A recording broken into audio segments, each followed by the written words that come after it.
জয় শ্রীকৃষ্ণ সবাইকে। আলপনা আলপনা হচ্ছে বাঙালির কাছে একটা অনেক বড় আবেগ। আগেকার দিনে মাটির ঘরে এই আলপনা দেওয়া হতো। আর আলপনা কি দিয়ে দেওয়া হতো জানো তো? চাল বেটে চালের গুঁড়ো করে সেটা ভালো করে মিক্সড করে সেটা দিয়ে আলপনা দেওয়া হতো। আর বিশেষ করে বৃহস্পতিবার করে দেওয়া হতো। এখনও দেখা যায় গ্রামের দিকে গেলে পরে প্রত্যেক বৃহস্পতিবার করে দেওয়া হয়। আর এখন পুজো মণ্ডপে মণ্ডপেও দেখতে পারবে। নর্থ কলকাতায় তো বেস্ট, দেখতেই পারবে। তো আলপনাটা হচ্ছে বাঙালির কাছে অনেক বড় আবেগ। আর সত্যিই খুব সুন্দর কাজ।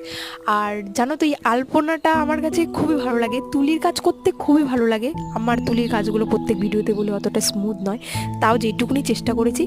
কেমন হয়েছে প্লিজ আমাকে কমেন্টে জানাবে সবাই, প্লিজ।